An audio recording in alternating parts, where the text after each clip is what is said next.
Hello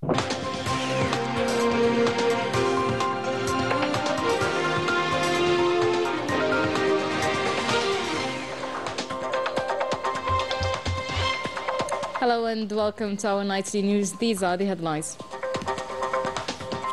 President of the Republic Abdelmajid Tebboune congratulates Algerian students for achieving unprecedented results at the World Final of the Huawei International ICT competition in Shenzhen, China.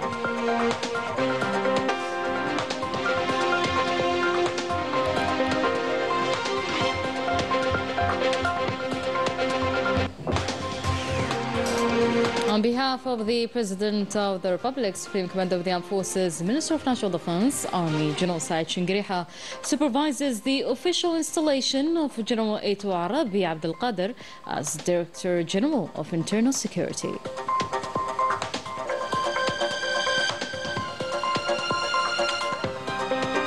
The late renowned war veteran and international filmmaker Mohammed Al-Khadr Hamina was laid to rest, with tributes highlighting his role in portraying the Algerian Revolution through cinema.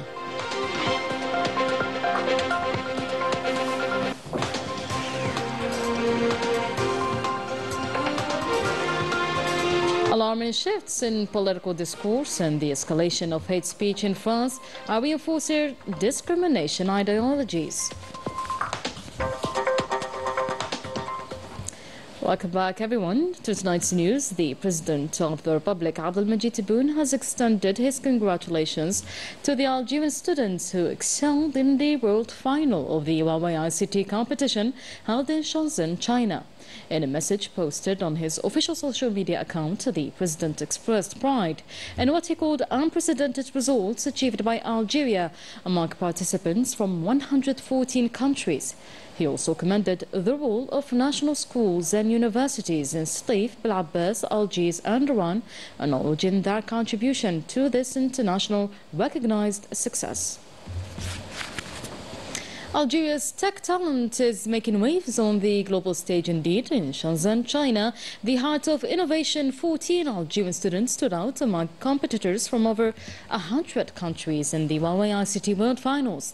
Their efforts earned them 4 major awards, a powerful nod indeed to the country's rising profile in cutting-edge technology. Najah explains.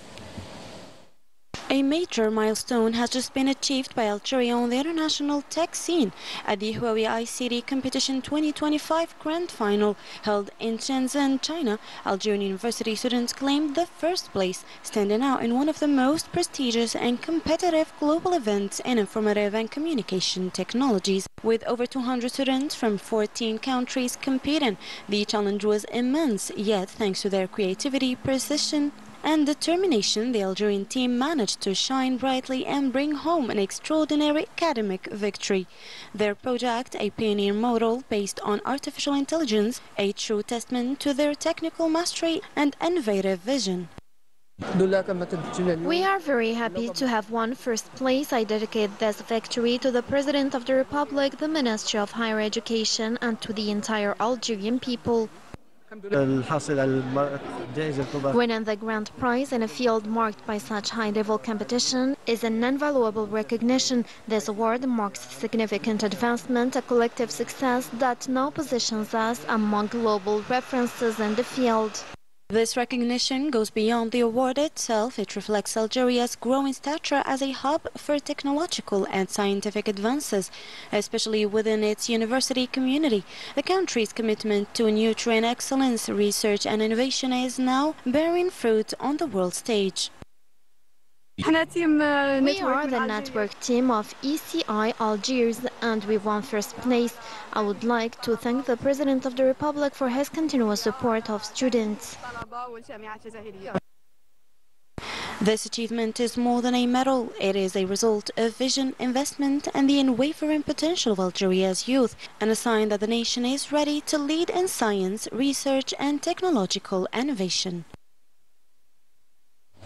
And on behalf of the President of the Republic, Supreme Commander of the Armed Forces, Minister of National Defense, Army General Sachin Griha, Minister Delegate to the Minister of National Defense, Chief of Staff of the PNA, oversaw the official installation of General Aito Arabi Abdel Qadir as Director General of Internal Security, succeeding General Haddad Abdel Qadir.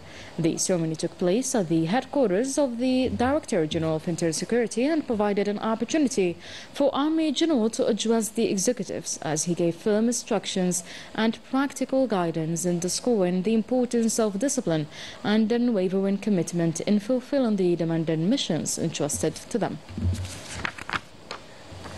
In his capacity as the representative of the President of the Republic, Abdelmajid Tebboune, the Secretary of State to the Minister of Foreign Affairs in charge of the National Committee of Arts, Sofian Shaib, has taken part in the inauguration ceremony in Ecuador of elect President Daniel Noboa Azin, which will take place tomorrow in the capital, Quito. And the late Mohamed Al-Khdar Hamina, acclaimed director and war veteran, was laid to rest on Saturday at Sidi Yahya Cemetery in Algiers. He passed away at the age of 92, leaving behind a distinguished career marked by internationally acclaimed cinematic works and a unique artistic vision. In a message of condolence, President of the Republic, Abdelmajid Tebboune, paid tribute to the late filmmaker, describing him as a giant of cinema, whose contributions left an enduring mark on the history of international film. The funeral was attended by the Speaker of the National Assembly, Presidential Advisor in charge of the General Directorate of Communication, Minister of Culture and Arts, war veterans, prominent figures from the cultural and artistic sectors, and a large number of citizens. Al-Khdar Hamina, war veteran and renowned director and icon of the Algerian and world cinema, was the first Arab and African man to win the Palme d'Or at the Cannes Film Festival for his masterpiece that brought the struggle of the people and the cause of a nation. Najdir. A visionary filmmaker, a freedom fighter and a guardian of memory, Mohamed Al-Khdar Hamina devoted his life to telling the story of Algeria. Blending beauty, rage and dignity, his cinema became a powerful tool of resistance. Through it, he offered the world an unfiltered, poetic and deeply human portrayal of a people's struggle for liberation. Born on February 26, 1934 in Msila, into a modest family, he believed in cinema not just as a passion, but as a weapon. Hamina experienced the cruelty of colonization firsthand. During the war, his father was kidnapped, tortured and killed by the French colonial forces. These events would shape his path later, and in 1958 he joined the Algerian resistance in Tunisia and chose camera as his weapon. Among his works, one film stands above all, The Chronicle of the Years of Fire, or Waqa'a Sinin al-Jamr. This monumental film is more than a historical drama. It is a vibrant homage to the Algerian War of Liberation. In May 1975, the film stunned the world at the Cannes Film Festival. Silhouettes dressed in traditional Algerian garments ascended the steps of the Palace of Festivals, proud, timeless. A few moments later, the unthinkable happened. Algeria entered the pantheon of the world cinema as Chronicle of the Years of Fire was awarded the Palme d'Or. The first time in history an Arab and African film had received the prize. Over a 50-year career, Hamina directed 7 feature films and documentaries, each echoing the same commitment to truth and remembrance. His masterpiece, once groundbreaking, has now been restored and reintroduced to a new generation. Returning to Cannes decades later, its message stronger than ever. Though Mohamed Al-Khdar Hamina was not present for the film's return, his work speaks louder than words. Filmmaker, but above all, a memory artisan, he captured a nation's soul and offered it to the world. International news now, and heading to France as the political atmosphere is heating up as far-right forces grow louder. Ideas once dismissed as extreme or shocking now entering mainstream political discourse, echoed in official narratives, with the country's interior minister now speaking openly in terms that raise concern. Wani Al-Bahri. Ce sont des musulmans Ils sont noirs. When a political leader makes racist statements and supports excluding people because of their skin color or religion, it's not just a mistake or slip of tongue. It shows a deeper moral and intellectual problem. These aren't random words. They reflect dangerous beliefs. Today, 17% of specialist doctors in France come from outside the country, and 10% are from the Arab world. Without Algerian doctors, public hospitals in France could not function. When the mask falls, it shows the truth. Shocking news in French media said that Rotaillot once tried to end his life during a lost election campaign. He went through a serious mental health crisis. This raises important questions about the stability of someone who now holds a powerful position. He was in a deep despair and felt completely lost for 3 months. One day he admitted that his suffering was so strong, he seriously thought about ending his life. This shows a fragile side behind the tough image he tries to show in public. Rotaillot says he defends French values, but he doesn't follow them when his own interests are involved. He talks as if immigrants are danger, even though the real problems in the country come from somewhere else. His words do not match reality. You have been in your position for over 6 months. What have you achieved, Mr. Rotaillot? Other than repeating speeches about Muslims, Algerian immigration, what positive results have you brought to France? Between open racism and hidden personal struggles, a dangerous far-right plan is becoming clear. This plan doesn't unite the country, it divides it. It shows a political movement that has no real solutions, so it uses fear and hate instead.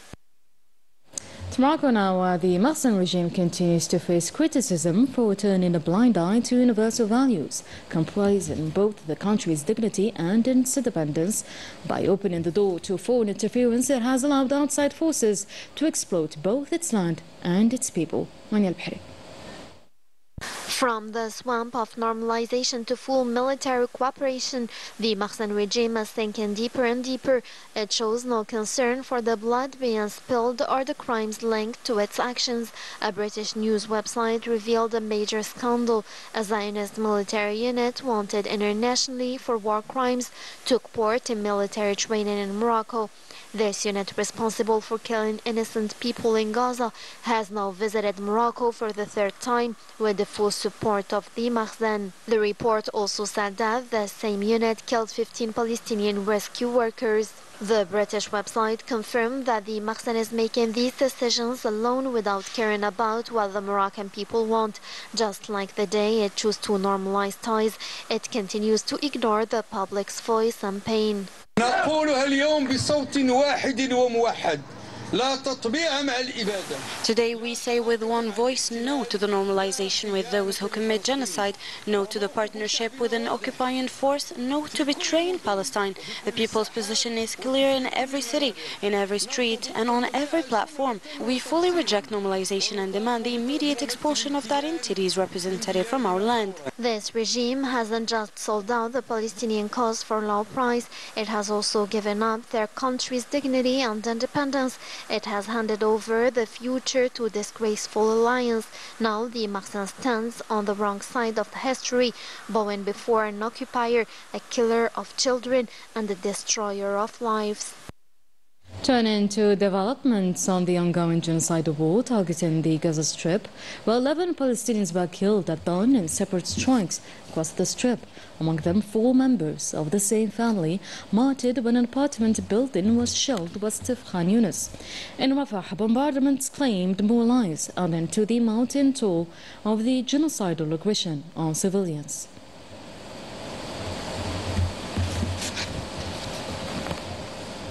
That was it for today's news. Thank you so much for watching. I'll see you tomorrow.